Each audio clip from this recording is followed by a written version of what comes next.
Hello.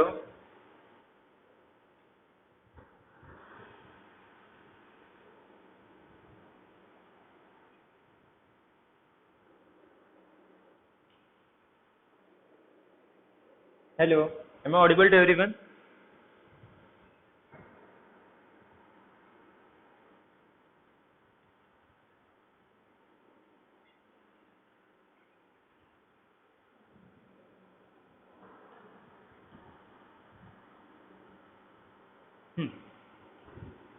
आवाज आ रही है सबको? एक बार मैसेज कर दो।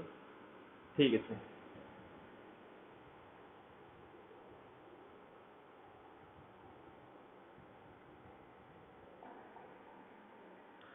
तो काउंटेबिलिटी हम लोग स्टार्ट किए थे। तो सबसे पहले स्टार्टिंग किए थे हम लोग सेट से, कि सेट्स क्या होता है।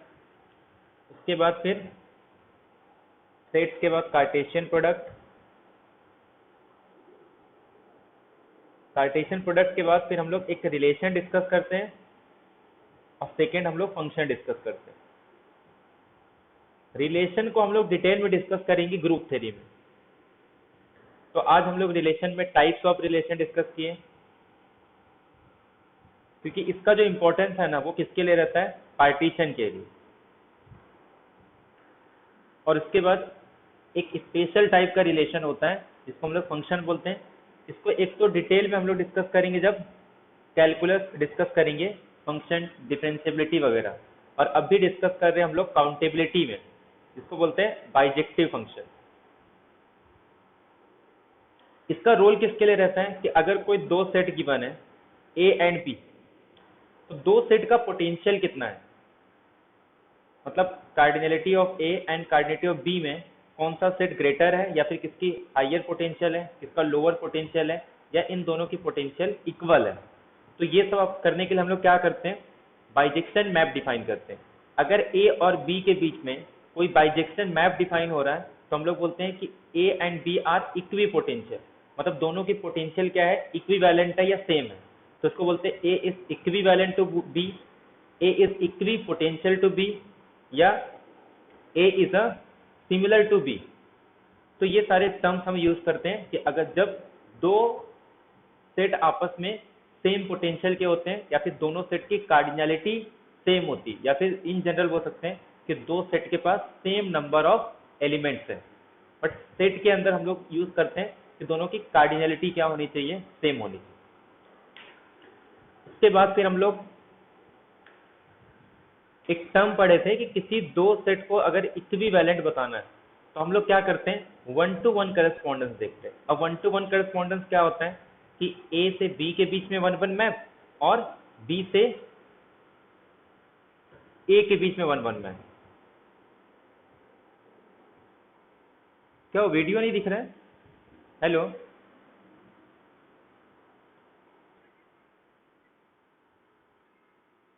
किसी को वीडियो नहीं दिख रहा है? हेलो, एक बार मैसेज करो किसी को भी।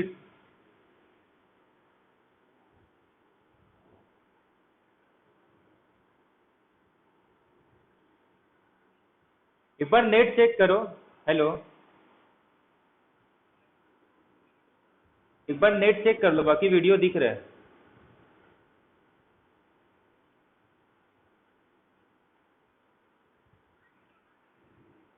नहीं, वो अगर कनेक्शन मतलब नेट का कनेक्शन ठीक नहीं होगा ना, तो वीडियो नहीं दिखता फिर। एक बार ना फिर से मतलब मीटिंग एंड करके फिर से चालू करो, ठीक है? हेलो, बाकी लोग को दिख रहा है ना वीडियो? क्योंकि यहाँ से कुछ इश्यू रहेगा ना, तो वो सबके लिए रहता है। तो ए और बी के बीच में, मतलब ए से बी के बीच में वन वन मैप, और बी से लेके ए के बीच में वन वन मैप, जिसको हम लोग बोलते हैं simple one to one correspondence हो रहा है। यानी कि यहाँ के हर एलिमेंट के लिए यहाँ पे एक एलिमेंट होना चाहिए, और यहाँ के हर एक एलिमेंट के लिए यहाँ पे एक एलिमेंट होना चाहिए। तो उसको हम लोग बोलते हैं वन टू वन करस्पॉन्डेंस। तो वन टू वन करस्पॉन्डेंस में दोनों आ जाता है, यानी कि one one and onto. अच्छा, अगर कोई मैप सिर्फ वन वन है, तो इससे हम लोग ने क्या देखा था कि किसी सेट ए और बी इसके बीच में अगर 1 1 मैप डिफाइन हो रहा है तो ए की पोटेंशियल बी के पोटेंशियल से लेस देन और इक्वल होता है।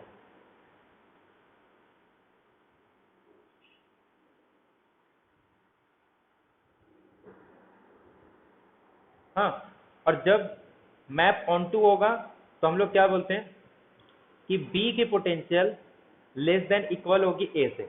तो 1 1 ऑन टू कब होगा? जब दोनों की पोटेंशियल या दोनों की कार्डिनिटी क्या हो जाएगी? सेम हो जाएगी। तो ये सब हम लोग कुछ टर्म डिस्कस किए थे 1 1 ऑन टू और बाइजेक्शन मैप।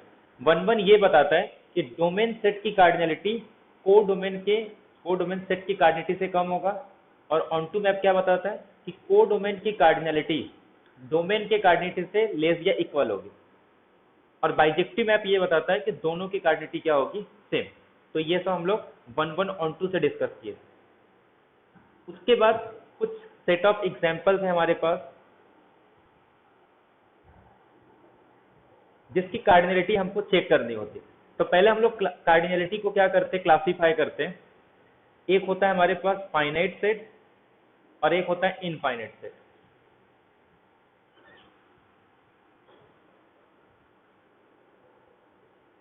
एक तो फाइनाइट सेट और इनफाइनाइट सेट में डिवाइड करते हैं, और उसके बाद फिर हम लोग काउंटेबल और अनकाउंटेबल में डिफाइन करते हैं। तो फाइनाइट सेट मतलब ऐसा सेट जो इक्विवेलेंट होता है Sn के। अब Sn मतलब क्या है? इसमें कुछ 1 2 से लेके कुछ स्टार्टिंग के n एलिमेंट्स होते हैं, 1 2 3 से लेके n तक। अगर Sn के इक्विवेलेंट है तो जिस Sn के इक्विवेलेंट हो, ऐसे S3 के इक्विवेलेंट है तो उसके पास 3 एलिमेंट है, S4 के इक्विवेलेंट है तो उसके पास 4 एलिमेंट है, ऐसे Sn के इक्विवेलेंट है तो उस सेट की कार्डिनिटी कितनी आ जाएगी? n। इनफाइनाइट में क्या होता है? उसमें भी कुछ डिन्यूमरेबल सेट होते हैं और कुछ डिन्यूमरेबल नहीं होते। तो एक काम करते हैं हम लोग, क्या करते हैं फिर सेट को काउंटेबल और अनकाउंटेबल में डिफाइन। अब काउंटेबल में एक फाइनाइट सेट आ जाता है और एक इनफाइनाइट सेट का, जिसे हम लोग बोलते हैं काउंटेबली इनफाइनाइट। तो काउंटेबल सेट फाइनाइट भी हो सकता है, इनफाइनाइट भी हो सकता है, बट इनफाइनाइट में ऐसा सेट जो कभी एंड तो नहीं हो रहा है, बट हम लोग उसको सीक्वेंस में लेबलिंग कर सकते हैं, मतलब उसको काउंट कर सकते हैं, भले वो एंड नहीं हो रहा है, लेकिन ये चीजें अनकाउंटेबल में नहीं होती। तो जो सेट काउंटेबल नहीं है उसको अनकाउंटेबल, मतलब उसके एलिमेंट को हम लोग लेबलिंग नहीं कर सकते कि ये एलिमेंट है, इसके बाद नेक्स्ट एलिमेंट कौन सा आएगा पता नहीं, मतलब ये अनकाउंटेबल, इसको काउंट नहीं किया जा सकता। इनफाइनाइट फाइनाइट में ये बताता है कि फाइनाइट के एलिमेंट एंड हो जाते हैं, इनफाइनाइट के एलिमेंट कभी एंड नहीं होते।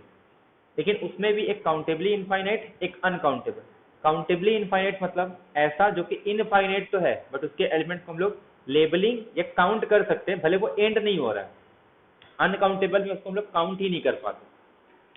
तो ये अपने पास कुछ सेट होते हैं, या तो फाइनाइट इनफाइनाइट। इनफाइनाइट में या तो वो काउंटेबली इनफाइनाइट या तो अनकाउंटेबल। फाइनाइट सेट के कार्डिनिटी को हम लोग डिनोट करते हैं n से। अब n क्या हो सकता है? 1 2 3 4 ऐसे n तक हो सकते हैं। जो सेट काउंटेबली इनफाइनाइट होते हैं, सारे countably infinite set equivalent to natural number. जितने भी काउंटेबली इनफाइनाइट सेट, किसी को डेन्यूमरेबल भी बोलते हैं, एन्यूमरेबल भी बोलते हैं, अगर जितने भी काउंटेबली इनफाइनाइट सेट है वो इक्विवेलेंट होते हैं नेचुरल नंबर। और नेचुरल नंबर सबसे छोटा इनफाइनाइट सेट का इनफाइनाइट सेट है, मतलब जो सबसे छोटा इनफाइनाइट सेट है वो नेचुरल नंबर है। और उसके बाद नेचुरल नंबर के कार्डिनलिटी को हम लोग ने डिफाइन किया अलिफ नॉट। तो यहां से अपने पास इनफाइनाइट सेट का रोल आ जाता है। तो अब फाइनाइट सेट को छोड़ देते हैं, हम लोग सिर्फ डिस्कस किए थे इनफाइनाइट सेट को। अब इनफाइनाइट सेट में सबसे पहला कार्डिनल नंबर इंट्रोड्यूस हुआ, नेचुरल नंबर। इसमें वो सारे सेट आते हैं जो नेचुरल नंबर के साथ इक्विवेलेंट होंगे। अब नेचुरल नंबर हम लोगों ने डिस्कस किया था, हम लोग ने इंटीजर्स डिस्कस किया था, रैशनल नंबर डिस्कस किए थे। अगर कुछ काउंटेबली इनफाइनाइट सेट है तो उसका हम लोग फाइनाइट प्रोडक्ट ले सकते हैं, जैसे a1 a2 solve up to an, और जिसमें हर एक a1 क्या होने चाहिए?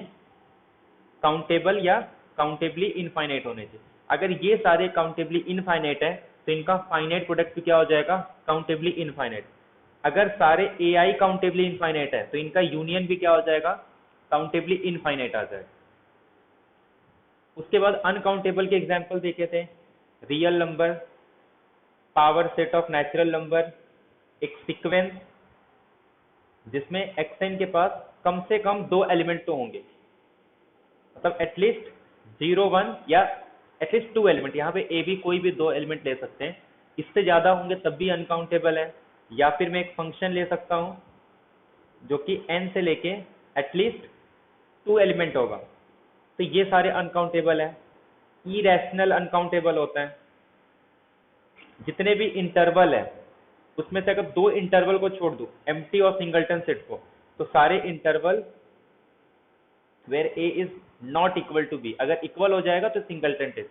तो ये टाइप के चाहे क्लोज हो, ओपन हो, बाउंडेड हो, अनबाउंडेड हो, ये सारे क्या होते हैं, अनकाउंटेबल। तो ये सब अपने पास एग्जांपल्स है जो हम लोग डिस्कस किए। तो यहाँ तक सबको क्लियर है? कुछ डाउट है यहाँ पे किसी भी सेट में? तो ये सब पॉइंट अपना क्लियर हो चुका है, ठीक है। यहाँ तक किसी एग्जाम्पल में कैसे प्रूव करते हैं वो, हाँ हाँ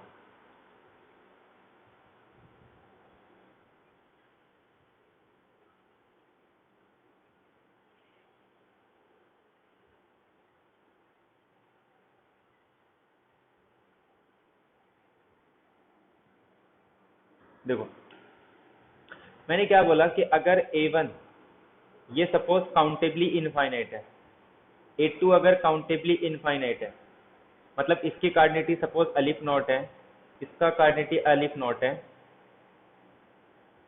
और ऐसे अपने पास फाइनाइट सेट है, ठीक है। तो जब हम लोग इसका प्रोडक्ट लेंगे ना, तो वो क्या आ जाएगा, aleph naught cross all up to aleph naught. तो अगर ये फाइनाइट नंबर ऑफ टाइम्स है ना, तो इसमें से जो लार्जेस्ट कार्डिनल नंबर होगा वही अपना कार्डिनलिटी होता है। तो इसमें लार्जेस्ट क्या आ रहा है, अलिफ नॉट।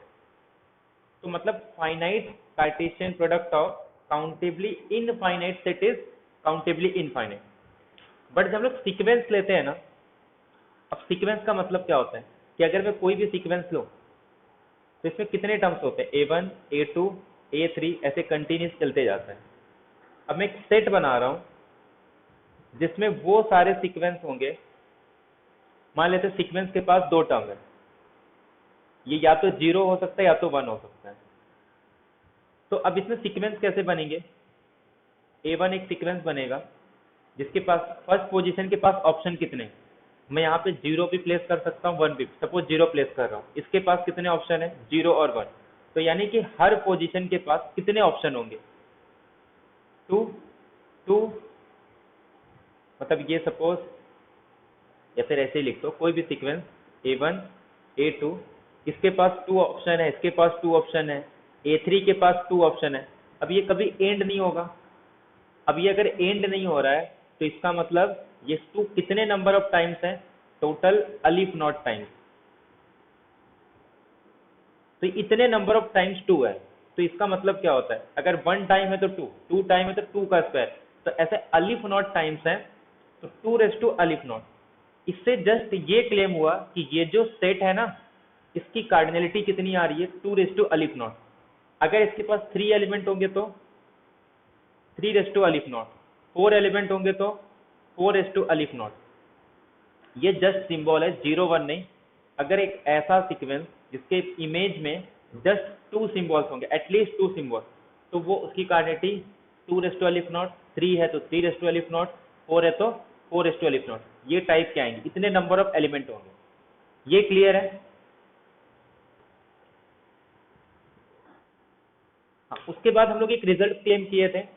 अभी ये अनकाउंटेबल है क्या है अपने को नहीं पता। फिर अपने को क्या पता चला कि कोई भी सेट हो उसके पावर सेट की कार्डिनिटी कितनी होती है। अगर इसकी कार्डिनिटी n है तो पावर सेट की कार्डिनिटी 2 रेज टू n होगा। n फाइनाइट है फिर भी, n इनफाइनाइट है तब भी। उसके बाद हम लोग ने एक रिजल्ट प्रूव किया कि किसी भी सेट और उसके पावर सेट के बीच में कोई ऑन टू मैप एग्जिस्ट नहीं करता। ये हम लोग क्लेम किए थे, प्रूव किए थे इसको, कि A और P ऑफ A के बीच में कोई भी ऑन टू मैप नहीं आ रहा। तो इसका मतलब ये हो गया कि P ऑफ A की कार्डिनलिटी ग्रेटर देन है A की कार्डिनलिटी से। तो अगर मैं A को नेचुरल नंबर से रिप्लेस करूं तो P ऑफ A आ जाएगा P ऑफ N, तो इसकी कार्डिनलिटी ग्रेटर देन हो जाएगी। और पावर सेट की कार्डिनलिटी क्या आ जाती है 2 अलिफ नॉट, अगर इसकी कार्डिनलिटी अलिफ नॉट है। काउंटेबली इनफाइनाइट सेट सिर्फ वही हो सकते हैं जो नेचुरल नंबर के इक्विवेलेंट है। अगर जो इसके इक्विवेलेंट नहीं है, मतलब उससे बड़ा, उसको काउंटेबल नहीं बोलेंगे, वो अनकाउंटेबल। तो इससे क्या क्लेम हुआ कि जो हम लोग ने अभी सीक्वेंस बनाया था उसकी कार्डिनलिटी कितनी थी 2 अलिफ नॉट। तो अगर ये काउंटेबल नहीं है तो इसका मतलब वो सेट भी काउंटेबल नहीं होगा। तो ये हम लोग इसको आपस में, ये अपने पास ये एक रिलेशन यहाँ से आ गया कि इसकी कार्डिनलिटी या इसकी पोटेंशियल इससे ज्यादा है, ये काउंटेबल है, और इससे नेक्स्ट कार्डिनल नंबर हमेशा क्या आएगा अनकाउंटेबल आएगा। ये कैंटस का हाइपोथेसिस है, और इसके बीच में कोई दूसरा कार्डिनल नंबर भी नहीं आएगा। तो उसको बोलते हैं कॉन्टिन्यूम हाइपोथेसिस ऑफ कैंटस। यहां तक क्लियर है? हेलो। तो अपने पास कुछ यहां से रिजल्ट आ गए कि नेचुरल नंबर और P ऑफ n, इसकी कार्डिनलिटी इससे ग्रेटर है। यहां तक ये क्लियर हो गया। तो इसके बाद जो नेक्स्ट वाले कार्डिनल नंबर होंगे वो सारे अनकाउंटेबल है। फिर हम लोग क्या करते हैं, अपने पास जो कैंटर का डायगोनल प्रोसेस है ये टाइप से, इससे हम लोग प्रूव कर पाते हैं कि कौन सा सेट काउंटेबल है या कौन सा सेट काउंटेबल नहीं है। अगर काउंटेबल है तो उसको लेबलिंग कर सकते हैं, अगर काउंटेबल नहीं है तो उसको लेबलिंग नहीं है, मतलब वो अनकाउंटेबल हो। तो ऑलरेडी देखो हम लोग ये सारी चीजें प्रूव कर चुके हैं कि 0 1 हो या 1 2 हो या फिर कोई भी इंटरवल ये टाइप के या रियल नंबर, ये सारे आपस में इक्विवेलेंट है, बट इसकी कार्डिनलिटी कितनी है वो अपने को नहीं पता। ठीक है, तो हम लोग क्या करते हैं 0 1 इंटरसेक्शन क्यू कॉम्प्लीमेंट, ये टाइप से हम लोग क्या करते हैं, जैसे इंटरवल को हम लोग ने बताया था ना कि वो काउंटेबल नहीं है, उसकी कार्डिनलिटी कितना अपने को पता नहीं, तो हम लोग ऐसे ये भी प्रूव कर सकते हैं कि ये भी क्या नहीं आएगा, ये काउंटेबल नहीं है। प्रोसेस क्या करेंगे, अगर ये काउंटेबल है तो इसको मैं लेबलिंग कर सकता हूं। अगर लेबलिंग कर सकता हूं तो इसका मतलब क्या होगा कि ये इसके हर एक एलिमेंट लेबलिंग में सब आ जाएंगे, कोई भी एलिमेंट छूटेगा नहीं। तो हम लोग क्या करते थे, इसके एलिमेंट को कुछ इस टाइप से लिखते हैं 0.A11 A12, इस तरीके से अल्फा 2 को लिखेंगे 0.A21 A22, ऐसे ये कंटिन्यूस चलते जाएगा, ये ऐसे और यहाँ पे। फिर हम लोग क्या करते हैं, एक नया नंबर बनाते हैं BI, जिसको ये किसी भी, मतलब B1 जो रहेगा A11 के इक्वल नहीं आएगा, B2 जो रहेगा ये A22 के इक्वल नहीं आएगा। मतलब एक ऐसा एलिमेंट बना रहे हैं जो इस लेबलिंग में नहीं आ रहा है, जबकि हम लोग ने क्या बोला कि इस लेबलिंग में सारे नंबर आ गए, तो वो कॉन्ट्रडिक्शन आ जाता है कि ये कैसा है, अनकाउंटेबल है। अब 0 1 के अंदर जो इरेशनल है वो अनकाउंटेबल है, तो इसका मतलब क्या होगा, ये किसके अंदर कंटेन करता है, ये कंटेन करेगा 0 1 के अंदर, तो ये भी अनकाउंटेबल आ गया।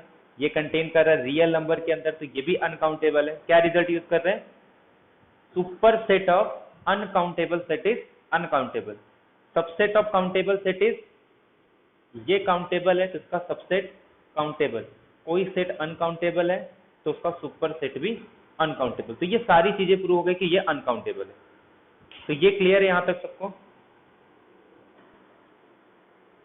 तो ये अपने पास सेट ऑफ एग्जांपल्स आ गए जो कि काउंटेबल है या अनकाउंटेबल है, और बहुत सारे मेथड पता चल गए जिसका यूज करके हम लोग क्लेम कर सकते हैं कि कौन सा सेट काउंटेबल है और कौन सा सेट अनकाउंटेबल है, चाहे वो यूनियन हो या कार्टेशियन प्रोडक्ट। और कुछ एरिथमेटिक देखे थे हम लोग, उसका भी यूज करके हम लोग के पास एग्जांपल्स आते हैं ना, तो उसको डिफरेंट डिफरेंट वे है जिससे क्लेम कर सकते हैं कि कौन सा सेट काउंटेबल होगा या कौन सा सेट अनकाउंटेबल होगा। उसके बाद हम लोग ने देखा था फंक्शंस में कि ए सेट है, एक बी सेट है, तो इसके बीच में टोटल नंबर ऑफ फंक्शन कितने डिफाइन कर सकते हैं हम लोग, अगर इसके पास n एलिमेंट है, इसके पास m एलिमेंट है, तो टोटल नंबर ऑफ फंक्शन का डेफिनेशन क्या होता है कि ये 1 एक 2 या फिर A1 A2 solve up to an, ये suppose b1 b2 solve up to bn। Function का डेफिनेशन क्या है? Every element of a has a unique image. पहला पॉइंट तो ये कि हर एक एलिमेंट a के यूनिक इमेज इन b, कि b में यूनिक इमेज आने से। तो मैं क्या करूंगा, हर एक एलिमेंट के लिए ऑप्शन ढूंढूंगा, लेकिन फर्स्ट एलिमेंट के लिए कितने ऑप्शन है टोटल? फर्स्ट एलिमेंट के पास टोटल m ऑप्शन है, फिर सेकंड चूज कर सकते हैं। सेकंड के पास कितने ऑप्शन है? किसी भी एलिमेंट में मैप करा सकता हूं, तो सेकंड के पास total number of option m है। थर्ड के पास कितने ऑप्शन है? m। तो ऐसे ही टोटल कितने एलिमेंट है, क्योंकि हर एक एलिमेंट के लिए चाहिए मुझे, और हर एलिमेंट के पास कितने इमेज होने चाहिए? यूनिक इमेज होने चाहिए। तो इसके पास टोटल मैप करने के लिए कितने पॉसिबिलिटी कितने हैं? m है। सेकंड के लिए भी पॉसिबिलिटी कितने होंगे? n। थर्ड के लिए भी टोटल नंबर ऑफ पॉसिबिलिटी कितने हैं? तो ऐसे हर एलिमेंट के लिए पॉसिबिलिटी कितने आ जाएंगे? m। अगर 2 रहता तो m स्क्वायर आता, 3 होते हैं तो m क्यूब आता। तो अगर n है तो इसका आंसर कितना आ जाएगा? m raise to n।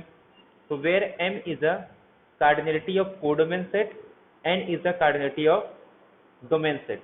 तो total number of function from a to b is cardinality of b raise to cardinality of a। तो इसका मतलब ये होता है कि ये एक सेट है जिसके पास जो टोटल नंबर ऑफ फंक्शन है उसकी कार्डिनलिटी ये होती है, ठीक है, कि b की cardinality to the power cardinality of a। तो इतने टोटल नंबर ऑफ फंक्शन होते हैं फ्रॉम a to b। तो एक तो ये इंपॉर्टेंट रिजल्ट अपने को पता होना चाहिए। ये क्लियर है सबको यहां तक? हम्म।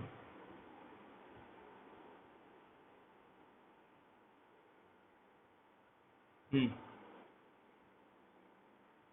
क्यों 1 1 थोड़ी ना है? डेफिनेशन क्या है? एवरी एलिमेंट, पहला पॉइंट तो ये कि जो अपने पास डोमेन सेट है, इसके पास जितने भी एलिमेंट होंगे, सपोज इसके पास n एलिमेंट है, तो हर एलिमेंट के पास यूनिक इमेज होना चाहिए। तो every element of domain set has unique image. Unique image बोल रहा है एक एलिमेंट के पास, ये नहीं बोल रहा है कि दो एलिमेंट के पास डिफरेंट एलिमेंट होने चाहिए। इसमें प्रॉब्लम क्या है? सपोज ये एलिमेंट को मैं b1 पे मैप करा रहा हूं, ठीक है, कि a1 कहां पे मैप हो गया? b1 पे। बट इसके पास पॉसिबिलिटी कितनी थी? टोटल नंबर ऑफ a1 के पास पॉसिबिलिटी m पे। तो सपोज इसको मैं b1 पे मैप करा रहा हूं, तो a2 के पास कितने पॉसिबिलिटी है? मैं इसको b1 पे मैप कर सकता हूं ना। a1 b1 पे मैप हो रहा है, a2 b2 पे मैप, अरे b1 पे मैप हो रहा है। इसमें फंक्शन कहाँ, फंक्शन को प्रॉब्लम कहाँ है यहाँ पे? इसके पास एक ही इमेज है ना, इसके पास जो इमेज है वो एक ही जा रहा है, ये पॉसिबिलिटी है। मैं इसको मैप नहीं करा रहा हूँ सब पे, मेरे पास इतने नंबर ऑफ पॉसिबल वे हैं कि मैं इसको इस पे मैप करा सकता हूँ, इस पे मैं अगर सपोज मैं फिक्स कर देता हूँ इसको, तो मैं अब a1 को किसी और पे मैप नहीं करा रहा हूँ, मैं a2 को मैप करा रहा हूँ ना। a1 हो गया, ये फिक्स हो गया। तो अब a2 के पास भी टोटल m वेज रहेंगे।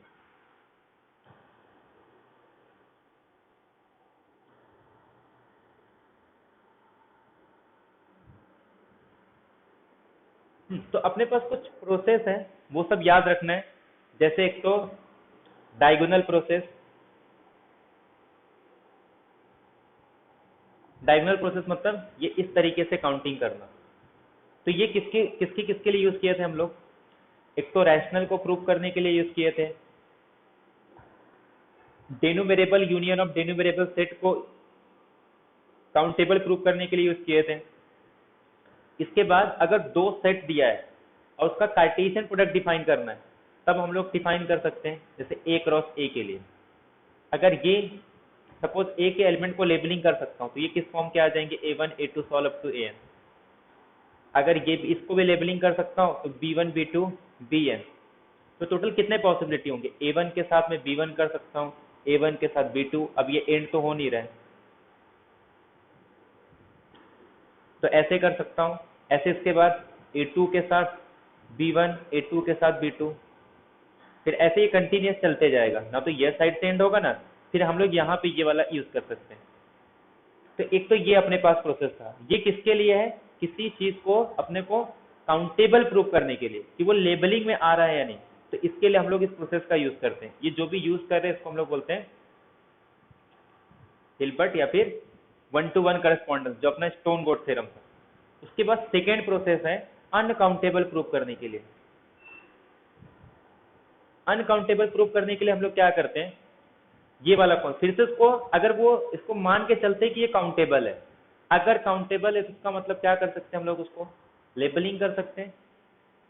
फिर हम लोग एक नया नंबर कंस्ट्रक्ट कर सकते हैं। अगर ये लेबलिंग है तो हम लोग उसको कुछ इस फॉर्म में लिख सकते हैं, मतलब ये लेबलिंग है तो इसके एलिमेंट को कुछ इस तरीके से लिख सकते हैं, इसके एलिमेंट को कुछ इस तरीके से लिख सकते हैं। तो ये टाइप से लिखेंगे। फिर एक नया एलिमेंट बनाते हैं जो इसमें से कोई नहीं होगा। जैसे हम लोग ने 0-1 को प्रूव किया था, उसके बाद फिर 0-1 इंटरसेक्शन ये, तो ये टाइप के एलिमेंट को हम लोग प्रूव कर सकते हैं कि ये अनकाउंटेबल। किसी दो सेट की कार्डिनलिटी ये इक्वल नहीं है, इसके लिए एक तो ये है कि मैं 1-1 डिस्प्रूव कर दूं या ऑन टू डिस्प्रूव कर दूं। इससे भी क्लेम हो सकता है कि दो सेट की कार्डिनलिटी आपस में इक्वल नहीं है। अगर मुझे ये क्लेम करना है कि सेट ए की कार्डिनलिटी बी से लेस देन है, मतलब ए का पोटेंशियल बी से लेस देन है, तो मैं क्या करूंगा, ये क्लेम करूंगा कि 1-1 है। और अगर ग्रेटर देन बताना है तो मैं क्या क्लेम करूंगा, ऑन टू। तो ये सब कुछ प्रोसेस है जो हम लोग यूज करते हैं एग्जाम्पल सॉल्व करने के लिए। तो ये सब क्लियर है सबको।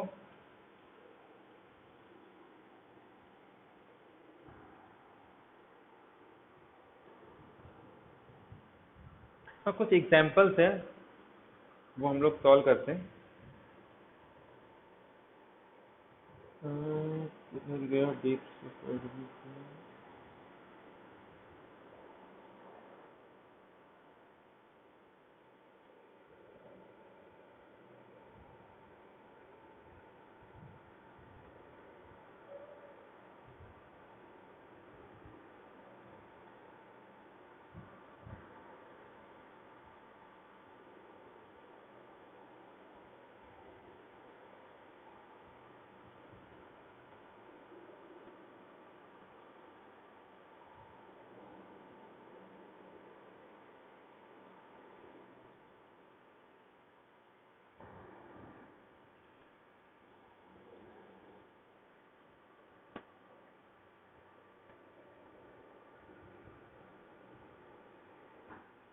ठीक है, ये शीट है किसका, डिप्स एकेडमी का। तो एक एक करके आंसर बताओ, अगर जो डाउट रहेगा तो फिर हम लोग सॉल्व करते हैं। पहले का आंसर क्या होगा, ये सब डिस्कस कर चुके हैं हम लोग, तो एक बार रिवीजन भी हो जाएगा और किसी में कुछ एक्स्ट्रा ऐड हो रहा है तो हम लोग यहाँ पे डिस्कस कर लेंगे। तो फर्स्ट क्वेश्चन का आंसर क्या होगा,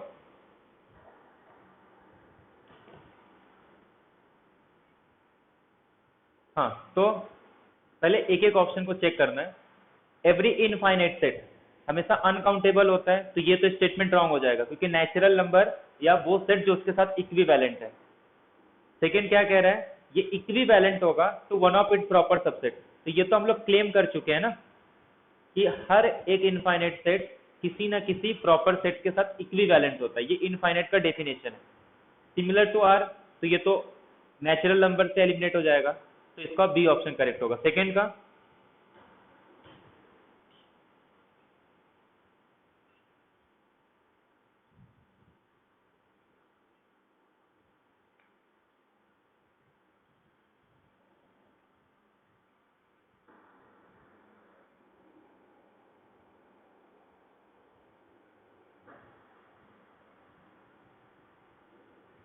ए is countable implies B is countable, ऐसा है तो ए ऑप्शन तो एलिमिनेट हो जाएगा। ए को नेचुरल नंबर ले लो, बी को रियल नंबर ले लो, तो फर्स्ट ऑप्शन एलिमिनेट कि ए काउंटेबल है तो बी काउंटेबल होगा, ऐसा जरूरी नहीं है। एफ ऑफ ए अगर काउंटेबल है तो बी काउंटेबल होगा, ये भी क्लेम कर सकते हो सकता है एफ ऑफ ए जो है ये क्या होगा, ये सिंपल सा क्या है, अगर ये सिंपल सा लॉजिक यूज करेंगे तो ये बोल क्या रहा है, एक सेट है ए, एक सेट है बी जो इसका इमेज होगा वो तो सबसेट होता है ना बी का, F of A is a subset of B ना। तो कहने का मतलब ये है, कह रहा है कि ए काउंटेबल है तो बी काउंटेबल, तो इसके लिए तो एलिमिनेट कर सकते हैं, ए को नेचुरल नंबर ले लो, बी को रियल नंबर ले लो, फर्स्ट ऑप्शन एलिमिनेट। सेकेंड क्या कह रहा है कि एफ ऑफ ए अगर काउंटेबल है, अच्छा एक बात बताओ, अगर ये काउंटेबल है तो इसके सुपर सेट के बारे में क्या बोल सकते हैं, ये काउंटेबल भी हो सकता है और अनकाउंटेबल भी हो सकता है, तो ये भी ऑप्शन एलिमिनेट हो गया। अब सी देखो, सी में क्या कह रहा है, ये अनकाउंटेबल है, अगर कोई सेट अनकाउंटेबल है तो उसका सुपर सेट भी क्या होगा, अनकाउंटेबल। तो ये सिंपल लॉजिक यूज करना था कि इमेज सेट हमेशा कोडोमेन के अंदर कंटेन करता है, B contains f of a या f of a is contained in B। ये क्लियर है सबको? सेकेंड का ऑप्शन सी इज करेक्ट आएगा। सेकेंड क्लियर है सबको? हेलो, सेकेंड ऑप्शन क्लियर है? थर्ड बताओ, थर्ड में क्या कह रहा है, set of all rational number p by q where p does not assume the value 3 minus 3। ये क्या आएगा, अनबाउंडेड, अनकाउंटेबल है, bounded, finite, countable, countable and unbounded.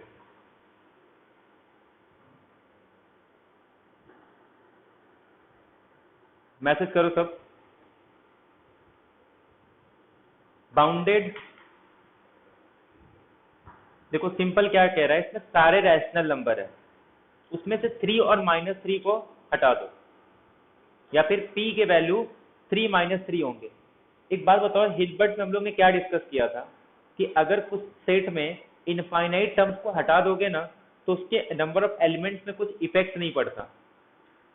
मतलब इसमें से ना जो रो, हम लोग इसको रो वाइज देखते हैं ना, 1/1, 2/1, 3/1, उसके बाद फिर 1/2, 2/2, 3/2, ये टाइप में लिखेंगे ना तो उसका एक रो या एक कॉलम हट जाएगा, बट बाकी सब तो वैसे ही रहेंगे ना, उसको रिमूव कर दो। मतलब ये काउंटेबल तो है, क्योंकि रैशनल नंबर का सबसेट तो काउंटेबल होगा, तो अनकाउंटेबल ऑप्शन हट गया और बी सी डी में से रहेगा। अब ये बाउंडेड तो रहेगा, अनबाउंडेड रहेगा, बाउंडेड कैसे होगा, बाउंडेड तो नहीं आएगा, क्योंकि अनकाउंटेबल में से मैं सारे एलिमेंट को नहीं हटा रहा हूँ, सिर्फ ऐसे एलिमेंट हटा रहा हूँ जिसमें p की वैल्यू 3 होगी या -3 होगी, बट बाकी सब तो रहेंगे ना, तो ये अनबाउंडेड आएगा। तो इसका ऑप्शन क्या आ जाएगा, सी, काउंटेबल एंड अनबाउंडेड। ये समझ में आया सबको?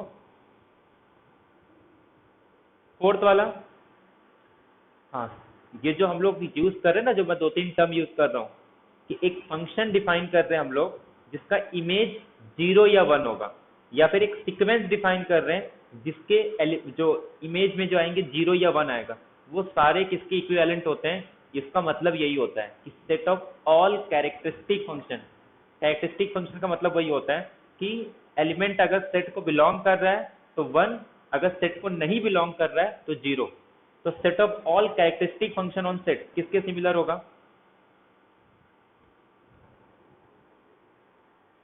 Similar to A, similar to a raise to a, या similar to p of a, या countable if a is countable, किसके इक्विवेलेंट होगा ये, set of all characteristic function. Characteristic function का डेफिनेशन पता है ना सबको, ये अगर कोई भी सेट है तो हम लोग डिफाइन करते हैं कैरेक्टरिस्टिक ऑफ ए, इसकी वैल्यू 1 होगी if x belongs to A, 0 if x doesn't belongs to A. तो कहने का मतलब यह है कि इमेज में सिर्फ 2 ही एलिमेंट है, ये 1 भी हो सकता है, 0 भी हो सकता है, तो इसकी कार्डिनलिटी किसकी इक्वल आएगी, 2 जितना भी सेट की कार्डिनलिटी है। और ये क्या होता है, ये किसकी कार्डिनलिटी है, ए के पावर सेट की कार्डिनलिटी है। समझ में आया ये? तो कौन सा ऑप्शन करेक्ट होगा इसमें से,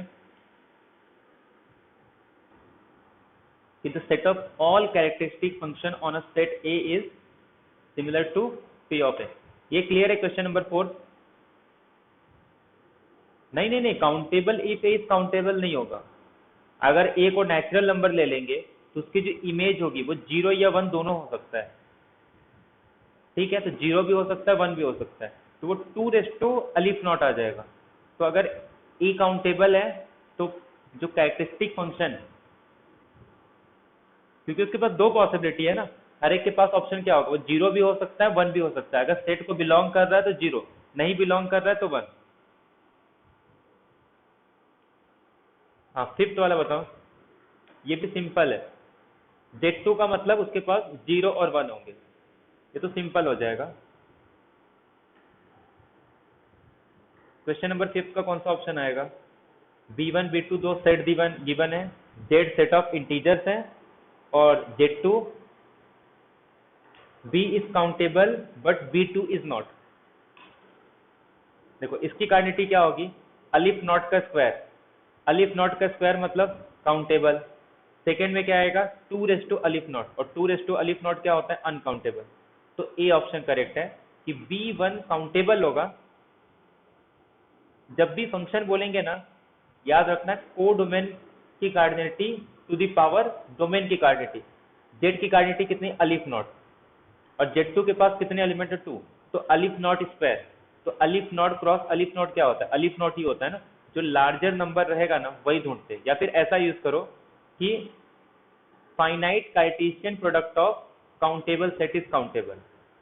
तो जेड काउंटेबल है, तो अगर उसको जेड की क्वांटिटी क्या, अलिफ नॉट, और टू दी पावर 2 मतलब अलिफ नॉट क्रॉस अलिफ नॉट, तो अलिफ नॉट भी काउंटेबल है और फिर अलिफ नॉट भी काउंटेबल है, तो उसका फाइनाइट प्रोडक्ट भी क्या होगा, काउंटेबल आएगा। सेकेंड 2 अलिफ नॉट, और 2 अलिफ नॉट क्या होता है, सी। ये क्लियर है सबको, डी ऑप्शन नहीं आएगा, ए ऑप्शन आएगा। समझ में आया सबको? क्वेश्चन नंबर 5 क्लियर है सबको? ऑप्शन नंबर ए करेक्ट है, डी नहीं, डी B1 काउंटेबल आएगा। हाँ हाँ, 6 नंबर, ये तो ऑलरेडी हम लोग डिस्कस कर चुके हैं ना। Every quotient set of countable set under N equivalence relation.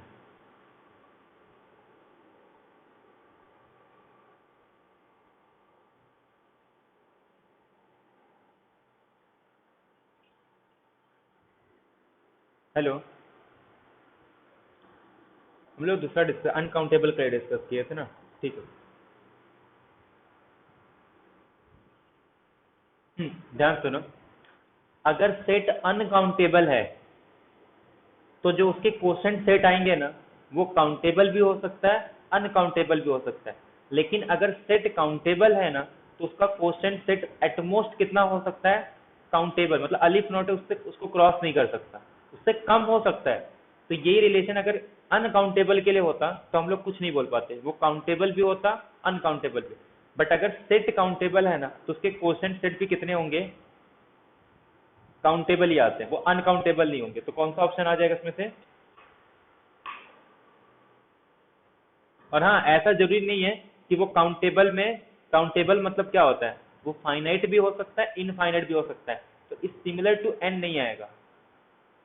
Group theory में याद होगा ना, थोड़ा याद करो, जो हम लोग डिफाइन करते ना कि अगर सेट इनफाइनाइट है बट उसका क्वोशंट सेट फाइनाइट आ जाता है, तो उससे हम लोग प्रूव कर सकते हैं कि इसका क्वोशंट सेट जो है वो फाइनाइट भी हो सकता है। तो कौन सा ऑप्शन आएगा उसका, B option, similar to N नहीं होगा। काउंटेबल मतलब वो काउंटेबल होगा, सिमिलर टू एन ऐसा कुछ नहीं बोल सकते, ठीक है। क्योंकि